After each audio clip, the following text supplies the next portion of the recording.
As a newly expectant parent, this Advent is paralleling my life in a brand new way, and it's pretty wild. I'm enjoying so much talking with friends and family, and even some of you as we're asking questions and asking for stories, and what is this word and what is this compared to that? There is a lot to be learning, and I'm noticing that every parent has some has advice, which is great, and also some pretty strong opinions about this or that and why. And we are gathering that advice, and we are gathering all sorts of ideas, and we are trying to hold them lightly as we journey with awe towards our new baby. And awe and wonder, we heard the message says something along the lines of reverence and fear. And I just want to offer to you, yes, and I'm going to be talking more about wonder and emphasis on wonder and awe rather than fear, even if it's the right kind of fear. Although, let's be real, I have a lot of fear too, on that note. And part of all of this is just not knowing who it is that's about to walk into our life. Is she going to be a good sleeper or not? Is she going to really like to drink and goes right after that formula or not? And, so many things that we don't know and we won't know until we get there.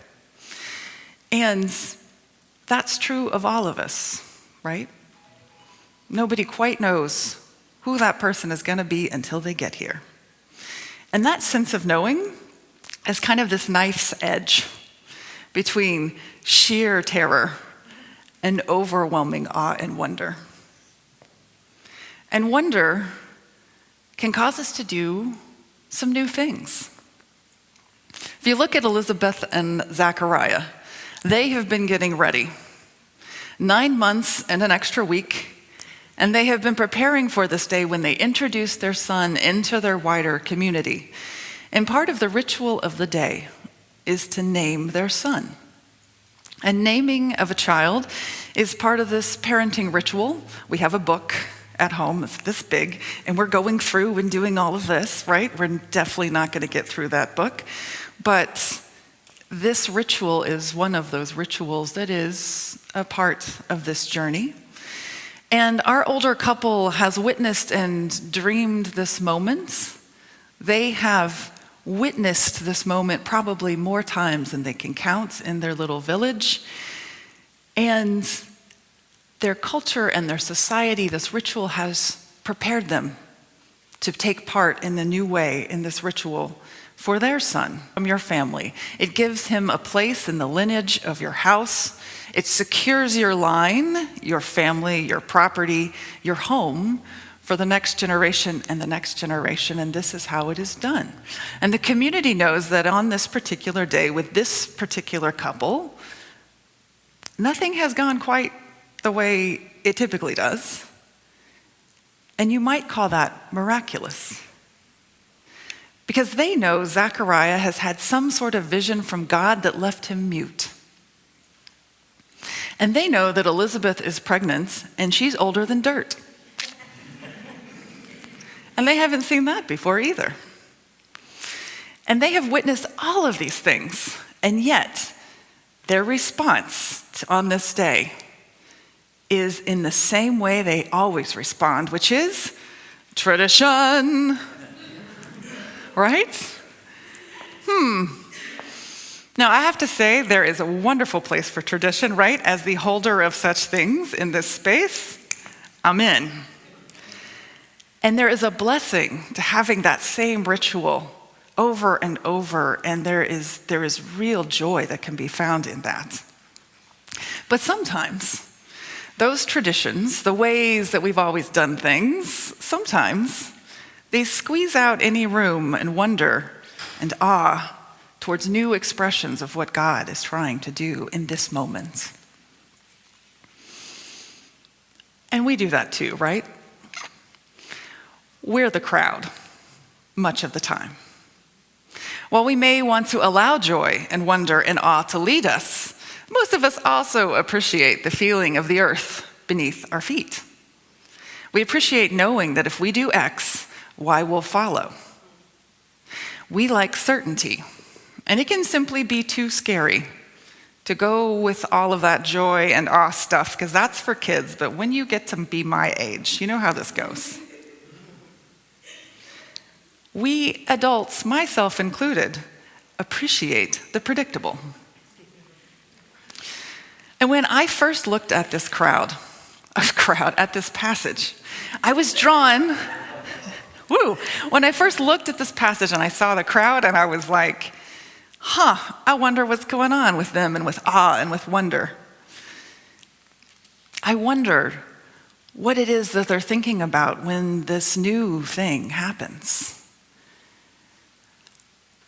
And then I thought about it and I took a step back and I went back in the text and I said, I think the deeper awe and wonder piece here today is with Zachariah and Elizabeth. Because they have had a somewhat predictable life until 9 months ago, or 2 weeks ago, if I'm putting myself in their place. And now, over this short span, they have probably experienced more wonder and amazement than they had hoped for, and somehow they are changed by all of that wonder and awe. Joy and wonder at a child has changed what having a child means to them. A child before was about their legacy and community and perpetuating their family line and living into all of these expectations and stereotypes. But not anymore. With wonder and faith, they have become open to God doing something new, not in theory, but in their lives. And they are about to do this new thing, and no one has seen it before. And with joy together, because we don't think they've talked about it, right? Who knows? But together, they both affirm this new path and they name their son John.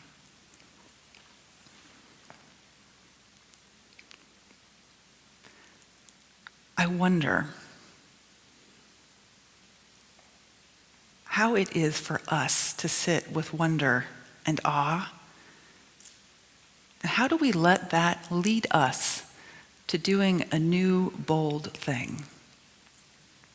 How do we stop ourselves from responding in typical ways and instead respond from the place in our hearts where joy and wonder and awe reside? Because just like joy, wonder and awe and following them are practices too. It's really easy to have this big moment and then think, well, that was that moment. It doesn't need to influence how I'm going to move forward. The Isaiah partnership, which our church has been a part of for this last year, suggests that change starts with being open to what God is doing now, to what God is putting literally on our hearts, the dream that calls to us, that causes us to feel connected to the Spirit. And one way of talking about what that dream is to talk about awe, because awe can be the absence of self-preoccupation. Isn't that interesting? If awe can be, I'll say it again because I read this and I thought, awe is the absence of self-preoccupation. Awe is that part of us that lets go and allows ourselves to be with and for something or someone else, truly open to the other. And if that's not the definition of love and of God's love, what is? Doing a new thing starts with doing something small with love, like baking cookies with a friend, or using a slightly different recipe because your friend or family or whoever it is you're baking with can now no longer eat the old recipe, right? There's been a shift. And so how do you show up? Joy and amazement and love can just simply be asking a clarifying question before we choose to speak and respond. It can be giving a gift based on a conversation or an experience you've had with someone rather than waiting for an itemized and detailed list from Amazon. You know, wonder caused me to do a new thing just this week. When Lindsay and I repainted our home 4 or 5 years ago, we needed 3 colors. The main color, dove white, that's what we ended up with. Gray in the kitchen and blue as an accent wall. And it took me weeks. And I cannot tell you how many hours I spent at the paint store looking at all of the colors and doing this. And we had almost a dozen easily different swaths of paint up on the walls. And I thought this was great because that meant I could really see the color in all of the times of day and see the sun react to it and put this next to that. And I was having fun. And my spouse was not. And so when we were talking this week about, last weekend actually, of, well, let's shift a room in our home. And so we took out what has been my home office to make a nursery. And Lindsay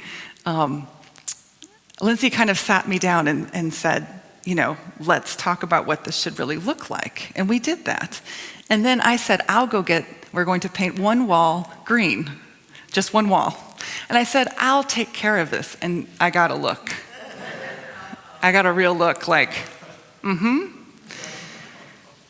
And motivated by joy and awe, and perhaps impending very short timeline, I walked into Home Depot yesterday about 6 o'clock, and I did the swap thing, and I had something I was trying to match it with, and I came up with 4. And it was about that time an angel called the person who works at the paint desk came over and said, hey, do you want help with that? And I said, yes, I do. And then she pulled out this, you know, of all of the colors, and I thought, oh boy, here we go. And we quickly got it down, and in conversation got it down to 2. And this wonderful woman said, well, why don't I just get you a couple of samples you can take home, and you can try it out on your wall, and you can see how that goes. And I looked her dead in the eye, and I said, I can't. I need to keep my marriage. We cannot repeat what has happened before. And so I chose a paint chip and paints, and the wall was painted by 10:30 last night. Thank you. I have proof on my phone. It happened. And what a joy to be doing a new thing and to make room for God to continue to do new things. If you had asked Lindsay if this was going to take a weekend, she would have laughed at you. But it did. Who knows what new things may be in store? And who knows what new things may be in store for all of us, because we are on this journey together. So may we all lean into wonder and awe and worship the God who is doing a new thing in all of our lives. May it be so.